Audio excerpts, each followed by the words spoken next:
चलिए सुनिए। तो भाई पिछले दिन हम लोग क्या पढ़े थे, चार्ज का इंट्रोडक्शन, है ना। पिछले दिन क्या पढ़े थे, चार्ज का इंट्रोडक्शन, की चार्ज क्या होता है, कैसे जनरेट होता है, किस तरह का चार्ज होता है ना। चार्ज वेक्टर है कि स्केलर है, ठीक ना। तो सीधे सीधे मैं एक बात बताया था आपको, टू द पॉइंट बातें करते हैं क्या, बात नहीं कीजिए, सुनिए सुनिए। टू द पॉइंट में क्या बताया था कि जो चार्ज जनरेट होता है वो किस चीज से, ट्रांसफर ऑफ इलेक्ट्रॉन से, ठीक है। कि क्या बोला था कि अगर इलेक्ट्रॉन का ट्रांसफर होगा तो चार्ज जनरेट होगा। अब उसी में जो डोनर होगा, ठीक ना, किस चीज का, इलेक्ट्रॉन का, जो डोनर होगा वो कैसा होगा, पॉजिटिवली चार्ज, है ना। और जो एक्सेप्टर होगा, इलेक्ट्रॉन का जो एक्सेप्टर होगा, जो एक्सेप्ट करेगा, वो एक्सेप्टर के पास कैसा होगा, नेगेटिवली चार्ज। इतनी बातें मैं बताया था तुमको, ठीक ना। इसके बाद में क्या बात किया था कि जो एसआई यूनिट होता है चार्ज का, जो एसआई यूनिट होता है वो क्या होता है, कूलॉम होता है, जिसको हम लोग कैपिटल सी से डिनोट करते हैं। और ये कूलॉम अपने आप में क्या है, एक बहुत बड़ा यूनिट है। तो प्रैक्टिकली हम लोग कुछ यूनिट का यूज करते हैं जिसमें है क्या, माइक्रो कूलॉम, ठीक ना, जिसको हम लोग किस चीज से डिनोट करते हैं, म्यू सी से। और 1 म्यू सी इक्वल टू जो होता है वो कितना, 10⁻⁻⁶ कूलॉम। या इसी को आप चाहें तो लिख सकते हैं क्या, 1 coulomb equal to 10⁻⁶ micro coulomb, ठीक ना, दोनों एक ही बात है। इसके बाद में क्या बोला था तुमको कि एक क्या आता है, मिली कूलॉम। मिली कूलॉम को क्या दिखते हैं भाई, एमसी, है ना।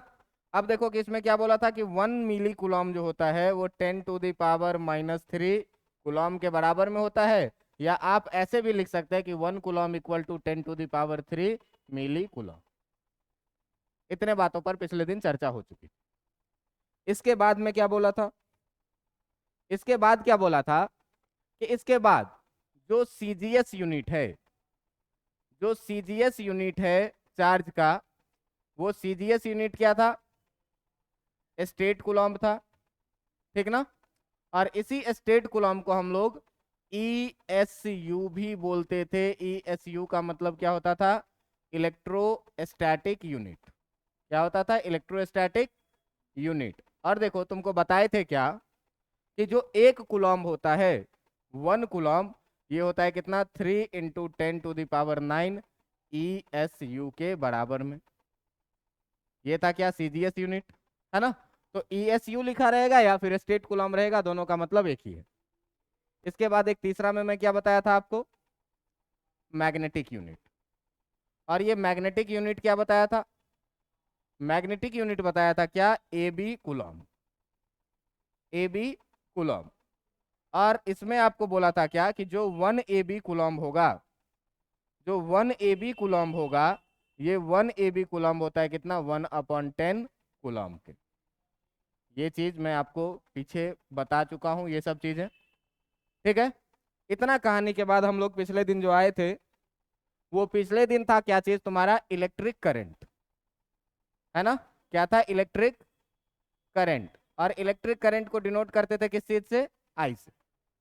अब इलेक्ट्रिक करंट के बारे में क्या बोला था तुमको, तो इलेक्ट्रिक करंट के बारे में क्या बोला था, इलेक्ट्रिक करंट जो था वो था क्या आपका, charge phloem per unit time, ये ना, charge phloem per unit time. अब इसमें क्या बोला था बेटा, मान लो कि इधर है तुम्हारा टाइम और इधर है तुम्हारा चार्ज। तो इसमें मैं क्या बोला था कि मान लो कि टी टाइम में किसी कंडक्टर से जो चार्ज फ्लो किया वो कितना, क्यू। तो अगर मैं तुमसे पूछूं कि 1 सेकेंड में कितना चार्ज बहेगा, तो तुम क्या कहोगे, Q/T। और यूनिट टाइम में जितना चार्ज फ्लो करता है उसी को क्या बोलते हैं, करंट बोलते हैं। तो ये I बराबर जो हो जाएगा कितना, Q/T। अब इस I बराबर Q/T, ये 10वीं में पढ़े भी हुए होंगे, है ना, 10वीं क्लास में पढ़े हुए होंगे। अब यहाँ देखो कि जो I का मतलब है, जो आपके I का मतलब है, वो I का मतलब है किस चीज से, इलेक्ट्रिक करंट से, है ना। क्या चीज है, इलेक्ट्रिक करंट। जो Q का मतलब है, वो Q का मतलब है किस चीज से? चार्ज से। और जो T का मतलब है वो किस चीज से? टाइम से। तो बेटा इसमें देखो कि कुछ क्वांटिटीज हैं ऐसी जो फंडामेंटल क्वांटिटी है। 7 फंडामेंटल क्वांटिटीज में एक इलेक्ट्रिक करंट भी होता था और एक टाइम भी होता था, लेकिन चार्ज नहीं होता था। इसीलिए अगर हम चार्ज के बारे में बात करें तो चार्ज को बोलेंगे कि चार्ज कैसा क्वांटिटी है? डिराइव्ड क्वांटिटी है। चार्ज कैसा क्वांटिटी है? Derived quantity. और तुमको पता होगा कि डिराइव्ड क्वांटिटी को हम लोग फंडामेंटल क्वांटिटीज के टर्म्स में लिख सकते हैं। तो अगर यहां से भाई साहब आप बताइए कि अगर हमको चार्ज को लिखना हो, अगर हमको चार्ज को लिखना हो तो यहां से Q बराबर IT लिख सकते हैं कि नहीं लिख सकते हैं? लिख सकते हैं। अब देखिए कि ये चार्ज जो है ये आपका डिराइव्ड क्वांटिटी है, करंट फंडामेंटल क्वांटिटी, और टाइम भी क्या है? Fundamental quantity. तो तुमको मैं डायमेंशन लिखने के लिए एक बात बताया था क्या, कि मास के लिए लिखो क्या चीज? Capital M। लेंथ के लिए क्या लिखो? लेंथ के लिए क्या लिखो? कैपिटल। टाइम के लिए क्या लिखो? Capital T। इसके बाद बोला था इलेक्ट्रिक करंट के लिए क्या लिखो? इलेक्ट्रिक करंट के लिए तुम लिख सकते हो A या फिर I, दोनों में से कुछ भी, है ना। इसके बाद में क्या बोला था कि टेम्परेचर के लिए क्या लिखो? टेम्परेचर के लिए लिखो K या फिर थीटा। इसके बाद बोला था क्वांटिटी ऑफ मटेरियल के लिए क्या लिखो? क्वांटिटी ऑफ मटेरियल के लिए, क्वांटिटी ऑफ मटेरियल के लिए क्या लिखना था बेटा? मोल लिखना था। और ल्यूमिनस इंटेंसिटी के लिए क्या लिखना था? ल्यूमिनियस इंटेंसिटी के लिए क्या लिखना था? ल्यूमिनियस इंटेंसिटी के लिए लिखना था क्या? CD। अब इस सारे में देखो कि मेरे पास चार्ज में अगर हम डायमेंशन का बात करें, जैसे ही स्क्वायर ब्रैकेट लिखे मतलब बात किस चीज की हो रही है? डायमेंशन की। तो चार्ज में आप बताइए कि मास नाम का कोई चीज है क्या? नहीं है। लेंथ नाम का कोई चीज है क्या? टाइम नाम का कोई चीज है क्या? कितना पावर है? 1। और करंट नाम का कोई चीज है क्या? है। कितना पावर है? 1। अब इसी चीज को अगर तुम शॉर्ट में लिखना चाहो तो डायमेंशन फॉर्मूला ऑफ Q जो लिखोगे वो कितना लिखोगे? मास नहीं है, लेंथ नहीं है, तो नहीं लिखेंगे, सीधे क्या लिखेंगे? TA। या फिर आप इसी को चाहें तो आप लिख सकते हैं AT भी, कोई फर्क नहीं पड़ता। बात समझ में आई थी? इतना इतना चीज मैं कल पढ़ा दिया था। इसके बाद में तुमको क्या बोला था? इसके बाद में तुमको क्या बोला था कि बेटा इस Q इक्वल टू IT में जो I है इलेक्ट्रिक करंट और जो टाइम है इलेक्ट्रिक टाइम, ये दोनों ही, चाहे बात करें किस चीज का? इलेक्ट्रिक करंट का, और चाहे बात करें हम किस चीज का? टाइम का, ये दोनों ही कैसे क्वांटिटी है? स्केलर। ये भी कैसा क्वांटिटी है? स्केलर। अब तुम याद करो कि हम तुमको वेक्टर का मल्टीप्लिकेशन सिखाए थे, जिसमें हम आपको क्या कहे थे कि बेटा अगर, जिसमें हम कहे थे आपको क्या कि अगर स्केलर इनटू स्केलर करोगे तो जो रिजल्ट मिलेगा वो कैसा मिलेगा? स्केलर मिलेगा। अगर स्केलर इनटू वेक्टर करोगे तो जो रिजल्ट मिलेगा वो क्या मिलेगा? वेक्टर मिलेगा। अगर वेक्टर और इनटू वेक्टर करोगे डॉट वाला, वेक्टर इनटू वेक्टर करोगे, कैसा इनटू इस बार? डॉट वाला, तो वेक्टर इनटू वेक्टर करने से जो रिजल्ट मिलता था वो कैसा? स्केलर। और अगर तुम वेक्टर इनटू वेक्टर करोगे कैसा? क्रॉस वाला, तो वेक्टर इनटू वेक्टर जब क्रॉस प्रोडक्ट करते थे तो जो रिजल्ट आता था वो क्या आता था? वेक्टर। अब देखिए कि इसमें चार्ज एक ऐसा क्वांटिटी है जो कैसा है? स्केलर इनटू स्केलर के फॉर्म में, है ना। तो जो चार्ज का रिजल्ट आएगा वो कैसा क्वांटिटी आएगा? स्केलर क्वांटिटी आएगा, है ना। मतलब दो स्केलर क्वांटिटी को अगर हम लोग प्रोडक्ट में लेंगे तो जो रिजल्ट आएगा वो कैसा आएगा बेटा? स्केलर क्वांटिटी ही आएगा। अब जरा सा ध्यान से देखो कि यहां से तुम्हारा एक पॉइंट क्या बना था? यहां से एक पॉइंट बना था तुम्हारा कि जो इलेक्ट्रिक चार्ज है, जो इलेक्ट्रिक चार्ज है वो क्या है? इलेक्ट्रिक चार्ज इज एन कैसा quantity? Scalar quantity. Scalar quantity. इतना चीज मैं तुमको पिछले दिन पढ़ा दिया था, उसका एक शॉर्ट रिवीजन अभी 5 मिनट में मैं आपको दिखाया। अब आज से देखिए कि आज हम लोग यहीं से अपने कहानी को थोड़ा सा आगे बढ़ाएंगे और पढ़ेंगे क्या, प्रॉपर्टीज ऑफ चार्ज। ठीक ना, कि चार्ज के क्या क्या गुण है, इस पर जरा सा ध्यान दीजिएगा। तो टॉपिक है अपना क्या भाई, टॉपिक है अपना क्या, properties of charge, properties of charge. अब देखो इस प्रॉपर्टीज ऑफ चार्ज में, ठीक ना, अब इस प्रॉपर्टीज ऑफ चार्ज में जो है, तो तुमको करना क्या चीज है, ये जरा सा ध्यान देना। तो इस प्रॉपर्टीज ऑफ चार्ज में जो सबसे पहला पॉइंट आप लिखेंगे, आप इस प्रॉपर्टीज ऑफ चार्ज में जो सबसे पहला पॉइंट लिखेंगे, वो सबसे पहला पॉइंट होगा क्या, ये ध्यान से देखिएगा कि सबसे पहला पॉइंट इसमें हम लोग लिखे क्या, कि जो चार्ज है तुम्हारा वो कैसा क्वांटिटी है, स्केलर क्वांटिटी। जो तुम्हारा इलेक्ट्रिक चार्ज है वो कैसा क्वांटिटी है, electric charge is an scalar quantity. कैसा क्वांटिटी है, स्केलर क्वांटिटी है। अब देखो कि जब ये स्केलर क्वांटिटी है तो तुमको पता है कि स्केलर क्वांटिटी को हम लोग सिंपली ऐड या सब्ट्रैक्ट कर सकते हैं।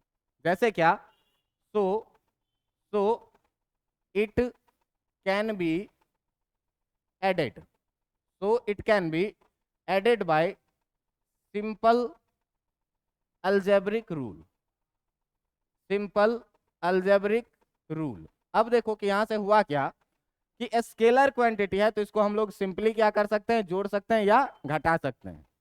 अब देखो कि तुम्हारे पास चार्ज के बारे में दो चीजें हैं, तुम्हारे पास चार्ज के बारे में दो चीजें क्या क्या है, तो चार्ज में तुम्हारे पास दो चार्ज है, एक कैसा, पॉजिटिव चार्ज, ठीक ना, और एक दूसरा चीज क्या है तुम्हारे पास, नेगेटिव चार्ज। अब देखिए कि पॉजिटिव चार्ज और नेगेटिव चार्ज है आपके पास। अब मान लीजिए क्या कि हम कोई सा एक बॉडी लेते हैं, ठीक ना, मान लीजिए कि हम कोई सा एक बॉडी लिए, ठीक है, मान लीजिए कोई सा ये एक बॉडी है। अब इस बॉडी पर हम क्या कर रहे हैं, चार्ज डालना शुरू कर रहे हैं। तो मान लो कि इस पर हम एक चार्ज डाले क्या, +5 कूलम, ठीक है, एक दूसरा चार्ज हम डाले -1 कूलम, एक तीसरा चार्ज हम डाले +7 कूलम, एक चौथा चार्ज हम डाले +3 कूलम, एक अगला चार्ज हम डाले -4 कूलम, एक अगला चार्ज हम डाले -2 कूलम। इतना सारा चार्ज डाले। तो अगर आदमी कहे, अगर कोई आदमी कहे कि मान लीजिए कि इस बॉडी पर let total charge on the body is Q, मान लीजिए क्या कि इस बॉडी पर जो टोटल चार्ज है वो कितना है, Q है। तो सिंपली आप लोग जो Q इक्वल टू लिखिएगा, सिंपली आप लोग जो Q इक्वल टू लिखिएगा, वो प्लस और माइनस को सिंपल अलजेब्रिक में जोड़ना है। तो जब अलजेब्रिक में जोड़ना है भाई, तो एक एक करके उठाना शुरू करो। देखो +5 कूलम, -4 कूलम, है ना, उसके बाद कितना है, -2 कूलम, -1 कूलम, +7 कूलम और +3 कूलम। अब सिंपल अलजेब्रिक रूल ये कहता है कि सेम साइन वाले को ऐड कर दो। तो प्लस वाले को देखो, ये 5, ये 7, 12 और 3 15, इतना है, मतलब ये आ गया कितना, +15 कूलम। और माइनस वाले को जोड़ो तो 4 2 6 1 7 -7 कूलम, कितना हो गया ये, +8 कूलम। समझ में आ रहा है बात, मतलब क्या कर रहे हैं, सिंपल अलजेब्रिक नियमों के द्वारा हम क्या कर सकते हैं, चार्ज को जोड़ सकते हैं या फिर घटा सकते हैं। क्यों भाई, कि एक ही कारण है कि जो चार्ज है आपका वो कैसा क्वांटिटी है, स्केलर क्वांटिटी।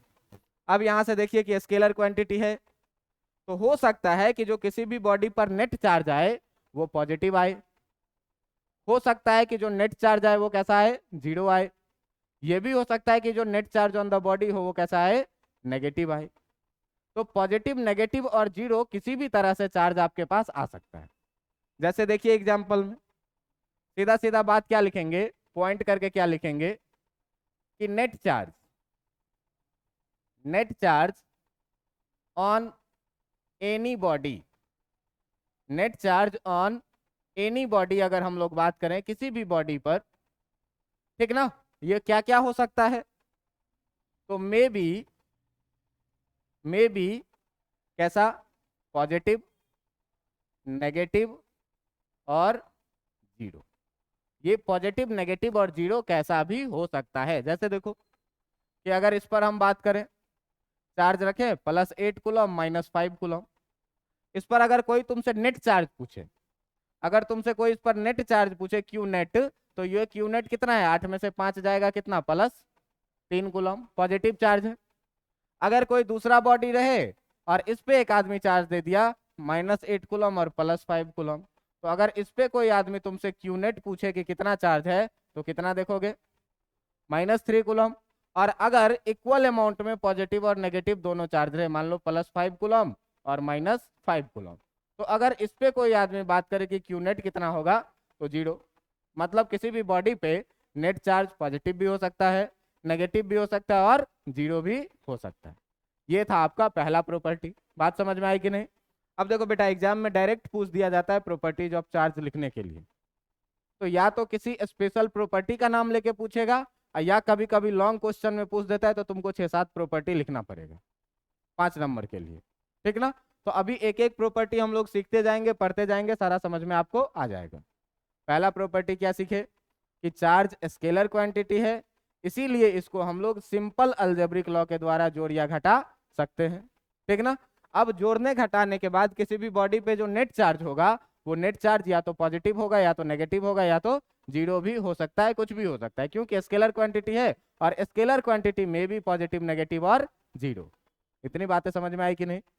अब देखो कि अगला प्रॉपर्टी जानने से पहले आप जरा सा ये देखिए कि हम आपको कभी बताए थे क्या कि बेटा ये अगर तुम्हारा सोडियम एटम है और ये अगर तुम्हारा क्लोरीन एटम है, तो इस दोनों पर अभी चार्ज है क्या? नहीं चार्ज है। लेकिन सोडियम के बारे में आपको पता है कि इसका एटॉमिक नंबर कितना और इसका कॉन्फ़िगरेशन हम लोग कितना लिखते थे, 281। क्लोरीन के बारे में आपको पता है एटॉमिक नंबर कितना और इसका कॉन्फ़िगरेशन हम लोग कितना लिखते थे, 287। अब ये दोनों ही स्टेबल नहीं है, अपने स्टेबिलिटी को ढूंढने के लिए सोडियम ने क्या किया था, कल क्लोरीन को एक इलेक्ट्रॉन दे दिया था। जैसे ही इसने एक इलेक्ट्रॉन दिया था, तो इलेक्ट्रॉन देने के तुरंत बाद ये हो गया था क्या, Cl-, क्योंकि इसने लिया था, और ये क्या हो गया था, Na+। अब तुम देखो कि यहाँ चार्ज जनरेट हुआ इलेक्ट्रॉन के ट्रांसफर से, लेकिन एक ही समय में मिनिमम कितने चार्ज जनरेट हो रहे हैं, और एक नेगेटिव भी। एक साथ एक पॉजिटिव और नेगेटिव चीज, जैसे ही मैंने इसको 1 रुपया दिया तो ये 1 रुपया कर्जा में गया और मैं 1 रुपया पॉजिटिव में। बात समझ में आ रही है? तो जब भी चार्ज जनरेट हो रहा है तो पेयर में, क्योंकि एक इलेक्ट्रॉन दिया तो एक पॉजिटिव और एक नेगेटिव बना, तो अगर 2 इलेक्ट्रॉन का ट्रांसफर होगा तो 2 पॉजिटिव और 2 नेगेटिव चार्ज बनेगा। अगर 10 इलेक्ट्रॉन का ट्रांसफर हुआ तो 10 पॉजिटिव बनेगा, तो साथ में 10 नेगेटिव भी बनेगा। क्यों? कि आपको मैं चार्ज के बारे में पहले ही बता दिया कि भाई चार्ज कोई ऐसी चीज नहीं है जिससे तुम अपना पल्ला झाड़ लो, फेंक दो, नहीं फेंक सकते। जब भी ट्रांसफर करेंगे तो अगर कोई डोनर है तो कोई ना कोई निश्चित रूप से एक्सेप्टर भी होगा। अब जब एक्सेप्टर होगा तो जो एक्सेप्ट किया उसके पास कैसा चार्ज आएगा, नेगेटिव, और जिसने डोनेट किया उसके पास कैसा आएगा, पॉजिटिव। लेकिन इक्वल नंबर में आएगा कि नहीं? एक इलेक्ट्रॉन का ट्रांसफर होते ही आप एक नेगेटिव चार्ज हुए और हम एक पॉजिटिव चार्ज हुए। समझ में आ रहा है बात? अब देखिए कि यहां से हम लोग कंक्लूजन में दूसरा प्रॉपर्टी ये लिख सकते हैं, अभी नहीं दूसरा प्रॉपर्टी लिखो, अभी एक चीज और देख लो, अभी एक चीज और देख लो कि ये तो हो गया चार्ज का फॉर्मेशन। अगर हम क्या करें, न्यूट्रलाइजेशन का बात करें, अगर हम क्या करें न्यूट्रलाइजेशन का, तुम लोग केमिस्ट्री में पढ़े हुए होंगे कि Na+ और Cl- को जब हम लोग जोड़ते हैं तो क्या बनता है, NaCl, है ना? अब देखिए कि ये दोनों चार्ज था, एक पॉजिटिव और एक नेगेटिव, और दोनों एक साथ मिला, और ये जो NaCl कंपाउंड है ये कैसा कंपाउंड है, ये चार्जलेस कंपाउंड है, इस पे कोई चार्ज नहीं होता है। तो चार्ज बन भी रहा है तो पेयर में, और अगर न्यूट्रल भी हो रहा है तो पेयर में, एक पॉजिटिव और एक नेगेटिव मिलेगा और चार्ज क्या हो जाएगा, न्यूट्रल। ठीक है, तो हम अगला प्रॉपर्टी ये लिख सकते हैं 2 नंबर में, क्या कि 2 नंबर में हम अगला प्रॉपर्टी ये लिख सकते हैं क्या कि charge always creates and neutralize, कि चार्ज क्रिएट भी होता है और न्यूट्रलाइज भी होता है, किस चीज में, इन पेयर। हमेशा जोड़े में बन भी रहा है और अगर न्यूट्रल भी होना है तो किस में होना है, पेयर में ही होना है। अब देखो कि चार्ज अगर पेयर में बन रहा है और पेयर में ही न्यूट्रलाइज भी हो रहा है, इसका मतलब क्या हुआ कि जितने पॉजिटिव चार्ज जनरेट होंगे उतने ही नेगेटिव चार्ज भी जनरेट होंगे अलग अलग बॉडी पर। एक जो डोनर है तो जो डोनर होगा उस पर पॉजिटिव, और एक जो एक्सेप्टर है उस पर नेगेटिव। जैसे देखिए कि मान लीजिए ये एक बॉडी है ए और ये एक दूसरा बॉडी है बी, ठीक ना। ए ने क्या किया कि बी को दिया एन इलेक्ट्रॉन, ए ने बी को कितना दिया, एन इलेक्ट्रॉन का ट्रांसफर किया। अब जैसे ही एन इलेक्ट्रॉन का ट्रांसफर किया तो बी ने लिया, तो इस बी पर जो है सो कितना नेगेटिव आएगा, एन टाइम्स नेगेटिव आएगा, एन नेगेटिव चार्ज। और इस ए ने दिया है तो इस ए पर कितना पॉजिटिव आएगा, एन पॉजिटिव आएगा। मतलब एक साथ एन पॉजिटिव और एन नेगेटिव चार्ज जनरेट हो रहे हैं। मतलब क्या, पेयर में जनरेट हो रहे हैं। बात समझ में आ रहा है। मान ले शादी करनी है, शादी करनी है तो अकेले कर सकते हैं क्या, कोई ना कोई चाहिए तो चाहिए। तो अगर शादी करना है तो पेयर में होगा, अकेले नहीं हो सकता। अगर ब्रेकअप करना है तो खुद से कर सकते हैं क्या, वो भी कब होगा, पेयर में। चार्ज फॉर्म भी होगा कैसे, पेयर में, और न्यूट्रल भी होगा कैसे, पेयर में। तो ये एक आपका अगला प्रॉपर्टी था क्या, कि चार्ज हमेशा जब भी बनेगा तो कैसे बनेगा, पेयर में बनेगा, और चार्ज अगर न्यूट्रलाइज भी होगा तो कैसे होगा, पेयर में ही होगा। क्लियर इतनी बातें। देखो अगले प्रॉपर्टीज पे बात देखो, कि तुम केमिस्ट्री में पढ़े हुए होगे कि mass of electron, mass of electron कितना होता है, 9.1 into 10⁻³ kg। Mass of electron कितना होता है, 9.1 इंटू 10⁻³ kg पढ़े हुए हैं। अब देखिए कि चार्ज जो फॉर्म होता है वो इलेक्ट्रॉन के ट्रांसफर से होता है। तो मान लीजिए कि मैंने अपना एक इलेक्ट्रॉन अगर आपको दिया, तो इलेक्ट्रॉन बिना मास का तो नहीं दूंगा, इतना मास भी साथ में ट्रांसफर होगा। तो जो तुम्हारा मास है उससे जब तुम नेगेटिव चार्ज हुए तो तुम्हारा मास क्या हुआ, बढ़ गया। और मैंने दिया है, तो मैं दिया हूं तो मेरा मास क्या हो जाएगा, घट जाएगा। तो जब भी बेटा चार्ज जनरेट होता है, तीसरा प्रॉपर्टी में देखो, तीसरा प्रॉपर्टी में देखो कि चार्ज जो है वो always always associate with mass. हमेशा किसके साथ एसोसिएट होता है, मास के साथ। कैसे भाई, मास के साथ। तो फिर से तुम वही एग्जांपल देखो, फिर से वही एग्जांपल देखो कि ये था तुम्हारा सोडियम और ये था तुम्हारा क्या, क्लोरीन। सोडियम ने क्लोरीन को एक इलेक्ट्रॉन दिया था। अभी देखिए कि इसके पास जो एटॉमिक नंबर था वो कितना, 11, और इसके पास जो एटॉमिक नंबर था कितना, 17। अब आप देखिए कि इसके पास अगर नंबर ऑफ इलेक्ट्रॉन का बात करें तो कितने, 11, और अगर इसके पास हम नंबर ऑफ इलेक्ट्रॉन का बात करें तो कितने, 17 अभी तक। लेकिन जैसे ही ट्रांसफर किया, तो ट्रांसफर करने के बाद ये जो Cl- हुआ, इसके पास एक इलेक्ट्रॉन क्या हुआ, बढ़ गया। तो नंबर ऑफ इलेक्ट्रॉन कितना हो गया, 18। और इसके पास जो है ये जैसे ही Na+ हुआ, तो Na+ होने के साथ ही इसके पास नंबर ऑफ इलेक्ट्रॉन एक घट गया, क्योंकि एक इलेक्ट्रॉन तो इसने दे दिया। अब तुम देखो कि इसके पास पहले 11 इलेक्ट्रॉन का मास था, अब 10 ही इलेक्ट्रॉन का मास होगा, है कि नहीं, मास घट गया इसका। और इसके पास पहले 17 इलेक्ट्रॉन का मास था, लेकिन अब ये 18 इलेक्ट्रॉन का मास कैरी कर रहे हैं, तो इसका मास क्या हुआ, बढ़ गया। तो आप सीधे सीधे अगर बात करिएगा किस चीज का, अगर बात आप करिएगा किस चीज का, कि mass of normal sodium Na, ठीक है। और इधर अगर आप बात करिए मास ऑफ Na+ का, बात करिए किस चीज का, Na+ का। अगर आप बात करिए दूसरा में क्या, कि मास ऑफ नॉर्मल क्लोरीन, और इधर आप बात करिए किस चीज का, कि मास ऑफ Cl- का। तो तुम एक बात बताओ कि Na के पास 11 इलेक्ट्रॉन है और Na+ के पास कितना इलेक्ट्रॉन है, मास इसका घटा के बढ़ गया, घट गया, क्योंकि इलेक्ट्रॉन दिया तो कुछ ना कुछ घट जाएगा। मैंने 1 रुपया दिया तो थोड़ा ही सही, लेकिन मेरा मास कम तो हुआ। तो पॉजिटिव चार्ज हुए तो मेरा मास क्या हुआ, घट गया। मतलब सोडियम एटम का जो मास है वो ज्यादा होगा विथ रिस्पेक्ट टू Na+। समझ में आ रहा है बात। इसी तरीके से क्लोरीन में 18 इलेक्ट्रॉन माइनस के, और नॉर्मल क्लोरीन में कितने इलेक्ट्रॉन, 17। तो Cl- का ज्यादा मास होगा कि Cl का ज्यादा मास होगा, Cl माइनस का ज्यादा मास होगा, तो इधर जो ये कहानी, अच्छा ये उल्टा लग गया ना, नहीं ठीक ही तो है। तो इधर जो है सो Cl माइनस का जो है सो मास क्या हो जाएगा, ज्यादा हो जाएगा, और क्लोरीन का मास क्या हो जाएगा, कम। अब देखिए यहां से कंक्लूजन क्या, कंक्लूजन क्या, तो जो फंडामेंटल एटम है उसके मास से पॉजिटिव चार्ज का मास कम होता है। फंडामेंटल एटम क्या था, सोडियम, और पॉजिटिवली चार्ज क्या, Na+। तो Na+ का मास Na के मास से क्या है, कम है।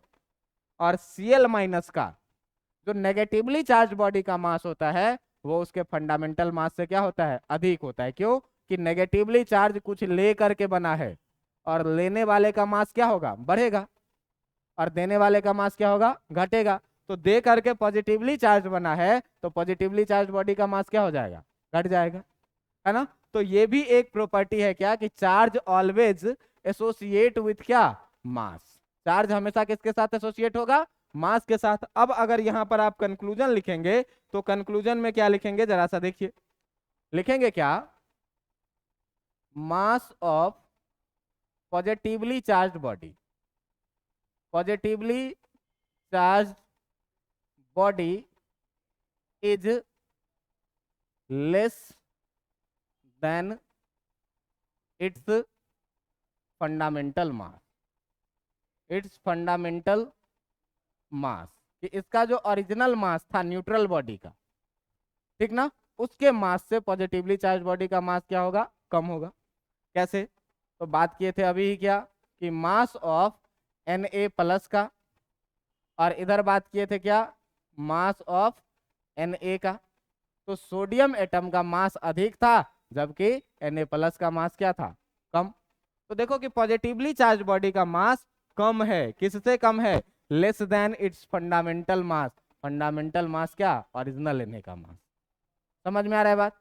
इसी तरह से देखो कि अगर बात करें किस चीज का, क्लोरीन का, तो अगला पॉइंट अगर तुम इसमें लिखोगे तो तुम इसमें लिख सकते हो क्या, कि mass of negatively charge body जो होता है, mass of negatively charge body, ये mass of negatively charge body क्या होगा भाई, is more than its fundamental mass, is more than its fundamental mass, की अपने फंडामेंटल मास से, मूल मास से जो है तो वो क्या होगा, अधिक होगा नेगेटिवली चार्ज बॉडी का।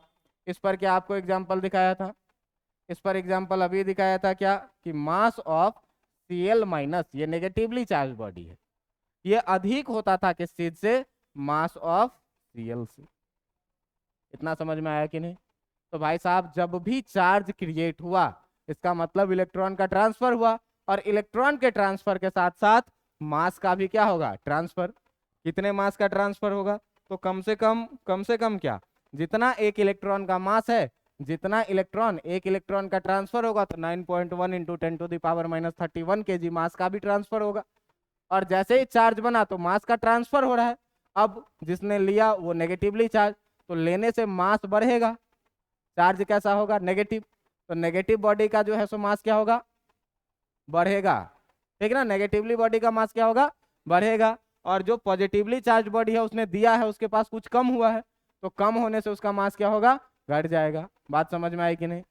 ये एक अगला प्रॉपर्टी था कि charge always associate with mass, charge हमेशा मास के साथ एसोसिएट होता है।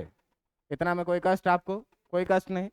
अब देखिए बेटा कि जो अगला प्रॉपर्टीज है तुम्हारे पास, वो charge always associate with mass हो गया। अब देखो एक अगला जो प्रॉपर्टी है उसको बोलते हैं क्या, इसको बोलते हैं क्या, नंबर देख लेना कितने नंबर पे चल रहा था, चौथा नंबर होगा ना ये, ठीक है। चलिए ये चौथा नंबर में, ये चौथा नंबर में क्या कहा जाता है, इसको कहा जाता है क्या, इनवेरिएंट प्रॉपर्टी। इसको क्या कहा जाता है, इनवेरिएंट प्रॉपर्टी। अब ये देखो इनवेरिएंट प्रॉपर्टी क्या है, तो ये इनवेरिएंट प्रॉपर्टी क्या कहता है, इसको जरा सा ध्यान से समझते हैं। मान लो क्या, कि ये छपरा नगर निगम की गाड़ी है, ठीक ना, इधर कुछ इंजन लगा हुआ है, ऐसे पहिया लगा हुआ है, और ये गाड़ी मान लो कुछ v वेलोसिटी से जा रही है, ठीक है। अब इस पर क्या रखा हुआ है, बैलून। इस पे क्या रखा हुआ है, बैलून। क्या सर बैलून और चक्का में तो अंतर ही नहीं बुझा रहा है, चक्का को थोड़ा सा मोटा कर दें। चलो अब मान लो कि ये बैलून जो रखी हुई है, तो अगर ये गाड़ी आगे जाएगी v वेलोसिटी से, तो ये बैलून कहाँ जाएगा? बैलून पीछे भाग जाएगा कि नहीं भाग जाएगा? अब क्या करिए कि कोई बॉडी ऐसा रखिए जिस पर चार्ज है +q, ठीक है? तो ये अगर रेस्ट में रहे, या फिर इस चार्ज +q को आप v वेलोसिटी से भगा दीजिए, ठीक ना?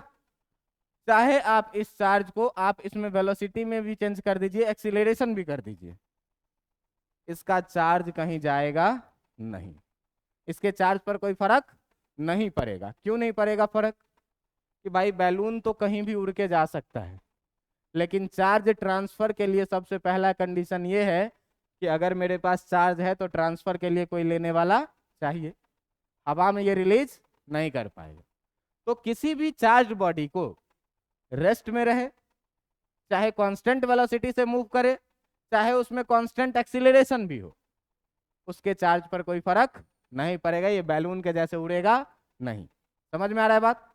तो सीधे सीधे ये इनवेरिएंट प्रॉपर्टी क्या कहता है कि the effect of velocity on a charge body does not take place.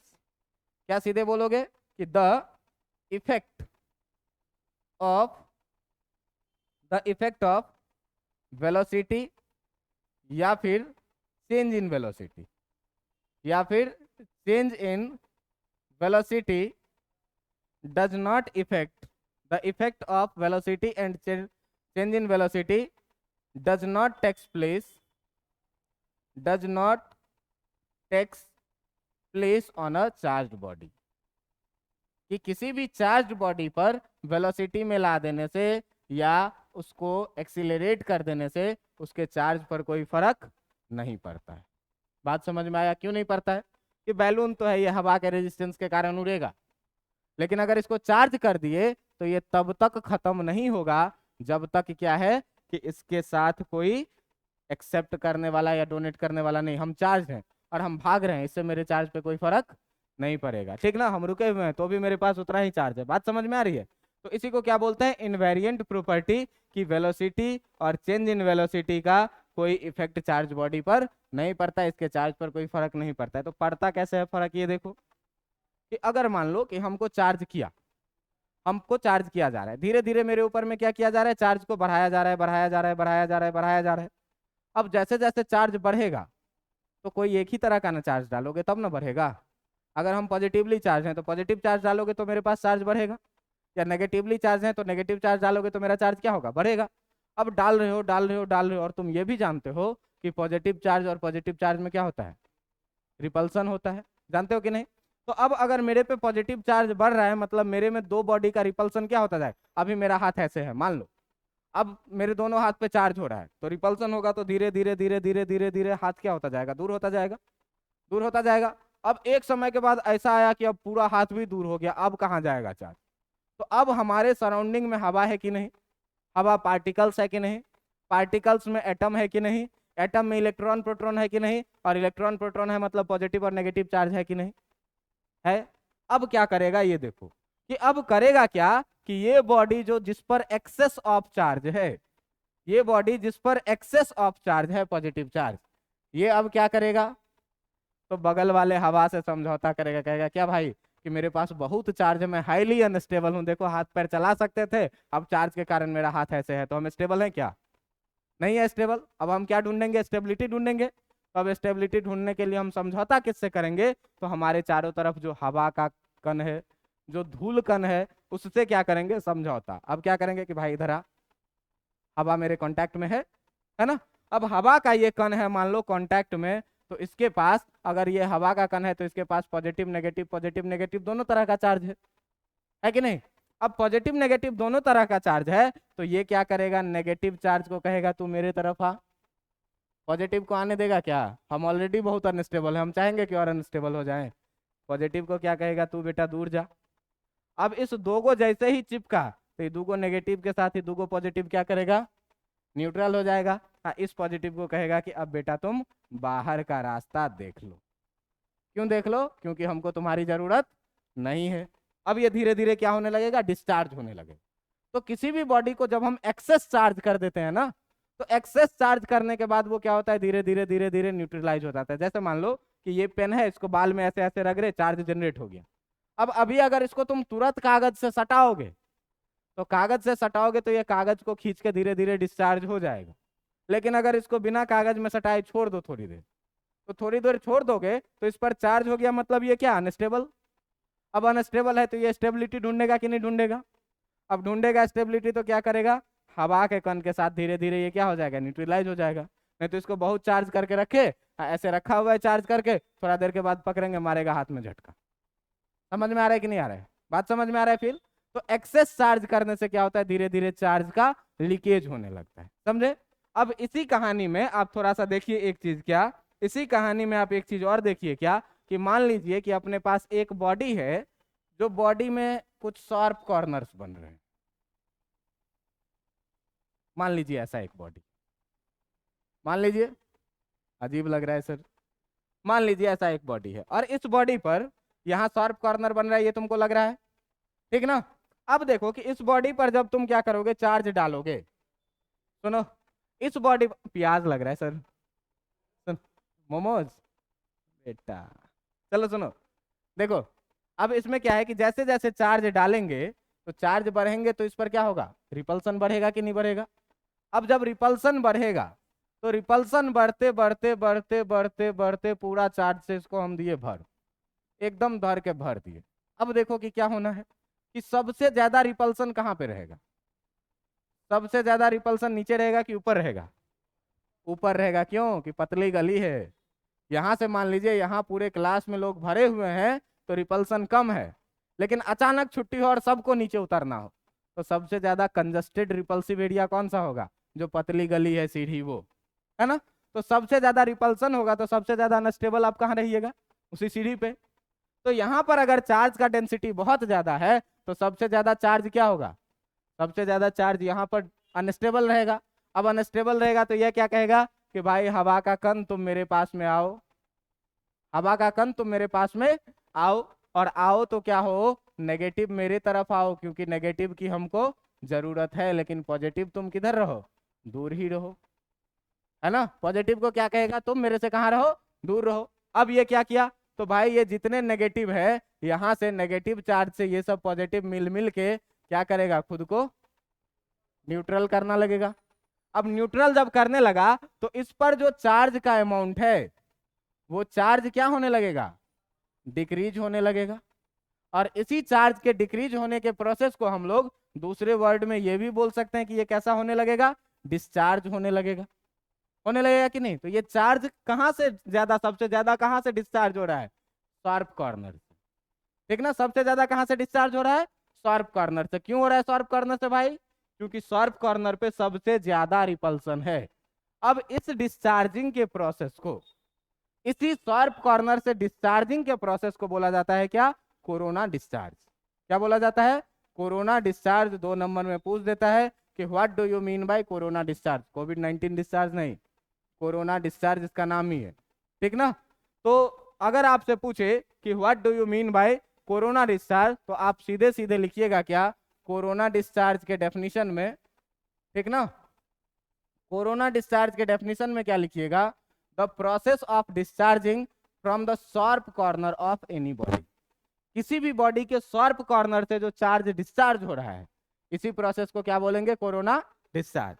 तो भाई साहब क्या लिखेंगे डेफिनेशन में, लिखेंगे क्या कि the process of discharging, the process of discharging from the sharp corner, from the sharp corner of charged body, of charge body. इस चार्ज बॉडी के शार्प कॉर्नर से जो डिस्चार्जिंग का प्रोसेस है, इसी प्रोसेस को क्या बोलते हैं, कोरोना डिस्चार्ज। अब जरा सा ध्यान से देखो, मान लो फिर से वही वाला बॉडी है, ये बड़ी अजीबोगरीब लग रहा है सर, इसको हटाओ, वही अच्छा था, है ना? चलो ठीक है, मान लेते हैं। अब यहाँ पर चार्ज भरा हुआ है, यहाँ पर क्या है, चार्ज भरा हुआ है। सबसे ज्यादा चार्ज का डेंसिटी कहाँ है, शार्प कॉर्नर पे, ठीक ना?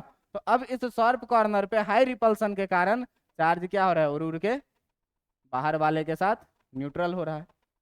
बाहर वाले के साथ क्या हो रहा है, चार्ज न्यूट्रल हो रहा है। और इसी न्यूट्रल होने के प्रोसेस को क्या बोलते हैं, कोरोना डिस्चार्ज।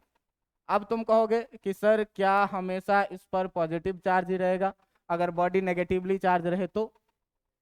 अगर बॉडी नेगेटिवली चार्ज रहे तो यहाँ खाली ये पलट जाएगा, पॉजिटिव को क्या करेगा, अपने तरफ खींचेगा, नेगेटिव को कहेगा अब तुम घूमो, हमें तुम्हारा काम नहीं है।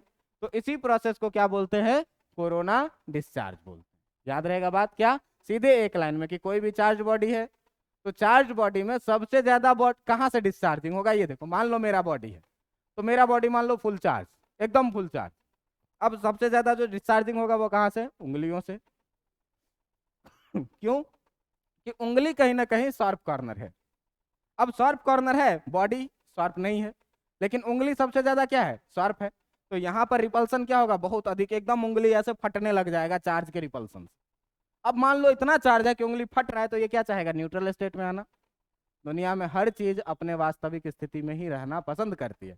रबर को अगर खींच दो और छोड़ दो तो फिर वो क्या होगा, अपने स्थिति में आ जाएगा। तो अगर ये उंगली चार्ज के कारण फैल गया है तो ये क्या चाहेगा, फिर से न्यूट्रल होना। अब न्यूट्रल होना चाहेगा तो कहाँ देगा, ये अपने चार्ज को कम करेगा तभी होगा। तो चार्ज को कम करके कहाँ ये डाल रहा है, एयर पार्टिकल्स को चार्ज कर रहा है ना। अब एयर पार्टिकल्स को चार्ज कर रहा है, कभी कभी ऐसे देखोगे, ऐसे हाथ करते हैं, एकदम लगता है कि बाल एकदम खड़ा हो गया, लगता है ना। लड़कों के साथ कभी कभी ऐसा होता है नहीं यार, अभी नहीं यार अभी नहीं होगा, कभी कभी ऐसा होता है, अचानक से एहसास होता है कि एकदम हाथ लगे तो लगा कि पूरा बाल लहरा गया बिना छुए हुए। क्या होता है, चार्ज पार्टिकल होता है। अब हाथ मेरा डिस्चार्ज है तो बगल से गुजरेगा, तो ये अनस्टेबल है, लेकिन इसको कोई मिल नहीं रहा है जल्दी से डिस्चार्ज होने के लिए। हाथ मिला, कहा चलो मौका मिला भाई, फैल जाते हैं। अब हाथ में चार्ज आ गया, बाल न्यूट्रल होता है कि नहीं। तो क्या है कि शार्प कॉर्नर है, बाल क्या है, शार्प है, बहुत ज्यादा शार्प है। अब यहाँ से डिस्चार्जिंग का प्रोसेस है, इसी प्रोसेस को क्या बोलेंगे, कोरोना डिस्चार्ज। क्लियर है इतनी बातें। अब देखो कि इसी में जो आप एक प्रॉपर्टी, सबसे इंपॉर्टेंट प्रॉपर्टी जानेंगे, वो इंपॉर्टेंट प्रॉपर्टी क्या, जो आप जानते ही हैं 5वें नंबर में, क्या कहता है कि सेम चार्ज, जो सेम चार्ज है वो क्या करता है, रिपेल ईच अदर, ठीक ना, repel each other. But opposite charge जो होता है, बट अपोजिट चार्जेस ये क्या करता है, एक दूसरे को अट्रैक्ट करता है, ठीक ना, अट्रैक्ट ईच अदर। ये क्या करता है, एक दूसरे को अट्रैक्ट करता है। अब देखो कि इसका मतलब क्या हुआ, कि मान लीजिए कि कोई एक बॉडी है जिसपे चार्ज है +Q1, ठीक है, और एक दूसरा बॉडी है जिसपे है कितना, +Q2 चार्ज। अब ये बताइए, तो ये दोनों सेम चार्ज है कि अपोजिट चार्ज है, सेम चार्ज है। तो सेम चार्ज है तो भाई ये एक दूसरे के नजदीक आना चाहेगा कि दूर भागना चाहेगा, दूर भागना चाहेगा। तो इस पर एक इधर की तरफ फोर्स लगेगा और इस पे भी किधर की तरफ फोर्स लगेगा, अपोजिट डायरेक्शन में, है ना। तो ये दोनों एक दूसरे से दूर भागेंगे। अगर मान लीजिए कि यहाँ पर -Q1 है और यहाँ पे -Q2 है, अभी भी आप ये बताइए कि इस दोनों में अट्रैक्शन होगा कि रिपल्सन होगा, रिपल्सन होगा। क्यों भाई, कि ये सेम काइंड ऑफ फोर्स है, तो इस पे एक फोर्स इधर के तरफ लगेगा और एक फोर्स किधर के तरफ लगेगा, इधर के तरफ। अगर मान लीजिए कि एक +Q1 है और दूसरा आपके पास क्या है, -Q2 है। अब इस बार जो ये चार्ज है, ये सेम चार्ज है कि अपोजिट चार्ज है, अपोजिट चार्ज है। तो ये एक दूसरे को क्या करेगा भाई, अट्रैक्ट करेगा। तो अट्रैक्ट करेगा तो कैसा लगेगा, अट्रैक्ट करेगा तो लगेगा कैसे, कि ये इधर की तरफ खींच रहा है इसको और ये भी इसको इधर की तरफ खींच रहा है। समझ में आ रहा है बात। अब यही प्रॉपर्टी पर जो है, सो आपको ये तो पता है कि रिपल्सन हो रहा है या अट्रैक्शन हो रहा है तो फोर्स लग रहा है। लेकिन आपसे कोई पूछे कि कितना फोर्स लग रहा है, ठीक ना, आपसे कोई पूछे क्या कि कितना फोर्स लग रहा है, तो आपको इसके लिए पढ़ना है आगे इसी चैप्टर में क्या, कूलॉम्स लॉ, ठीक ना, कूलॉम्स लॉ। समझ में आ रहा है बात। अब देखो कि इस प्रॉपर्टी के बाद, इतने सारे प्रॉपर्टी के बाद, अब तुम देखो इसमें जरा सा इसको नेचर से रिलेट करके देखते हैं, सुनो। तो फिजिक्स के डेफिनेशन में ही क्या बोला हूं भाई, कि फिजिक्स जो है क्या है, फ्यूसिका से आया है, और फ्यूसिका का मतलब क्या होता है, नेचर। अगर हम नेचर को स्टडी करते हैं तो नेचर में हम ये देखते हैं क्या, नेचर में हम देखते हैं क्या, कि सेम सेक्स के लोगों के प्रति क्या होता है, रिपल्सन होता है कि नहीं, और अपोजिट सेक्स के प्रति क्या होता है, अट्रैक्शन। ये एकदम नेचुरल फेनोमेनन है, ये आप मान सकते हैं। आप आ जाइए, अपने घर में आ जाइए, और आप अपने घर में देखिए कि लड़के हैं उनको अपने मम्मी से ज्यादा प्यार है कि पापा से ज्यादा प्यार है? बोलो। दोनों से है। ज्यादा किससे है? ज्यादा किससे है? आप देखिएगा, ढूंढिएगा, तो 80% लोग कम से कम ऐसे मिलेंगे जो कहेंगे कि हमको अपने माँ से ज्यादा प्यार है। 80% से अधिक। ये नेचुरल फिनोमिनन है क्या? अपोजिट सेक्स के प्रति अट्रैक्शन का, पिताजी से लड़के हरक के रहते हैं। अगर उधर देख लिए आ रहे हैं तो यहीं से रास्ता बदल देंगे, है ना? होता है कि नहीं होता है? होता है। लेकिन लड़कियों को देखो कि लड़कियों को अपने पिता से अधिक प्रेम रहता है। ये स्वाभाविक बात है। आप भाई भाई में उलझ के रहेंगे लेकिन भाई बहन में बहुत प्रेम होता है। इसका कारण यही है क्या? नेचर। और नेचर से आप कभी अलग जा ही नहीं सकते हैं, प्रकृति से कभी अलग जा ही नहीं सकते हैं। बात समझ में आ रही है? तो ये अभी तक हम लोग 5 क्या पढ़े हैं? प्रॉपर्टी पढ़े हैं। किसके बारे में? चार्ज के बारे में। अब देखो कि इसमें एक छठा प्रॉपर्टी और 7वां प्रॉपर्टी जो है, इस प्रॉपर्टी को मैं अगले दिन के लिए रखता हूं। और ये दोनों प्रॉपर्टी बहुत बहुत बहुत इंपॉर्टेंट है आपके बोर्ड के पर्पज से। जिसमें एक है क्या? Conservation of charge. एक है क्या? Conservation of charge. और एक दूसरा जो है 7वां, जिसको बोलते हैं क्या? Quantization of charge. ठीक ना? इस दोनों में से हमेशा कोई ना कोई एक साल एग्जाम में पूछता ही पूछता है। इस बार कंजर्वेशन पूछा था, अगली बार क्वांटाइजेशन पूछेगा, या इस बार क्वांटाइजेशन पूछता तो अगली बार कंजर्वेशन। हमेशा ये 2 नंबर में कोई ना कोई 2 प्रॉपर्टी आता है। और ये दोनों प्रॉपर्टी जो है सो आपका इंपॉर्टेंट है बोर्ड के लिए। ठीक ना? क्योंकि अधिकतर 2 नंबर में ही पूछे जाते हैं। तो कभी कंजर्वेशन पूछता है तो कभी क्वांटाइजेशन पूछता है। अब इस दोनों प्रॉपर्टी को अगले दिन पढ़ेंगे। अगले दिन आपको न्यूमेरिकल से थोड़ा सा भेंट होगा। पहली बार न्यूमेरिकल से थोड़ा सा भेंट होगा। और फिर इसके बाद हम लोग एक चीज पढ़ेंगे कि चार्ज करने का सिस्टम तो समझ रहे हैं कि बॉडी चार्ज हो रहा है, लेकिन किस किस मेथड के द्वारा हम लोग किसी भी बॉडी को चार्ज कर सकते हैं, ये चीज हम लोगों को सीखना है, मेथड्स ऑफ चार्जिंग।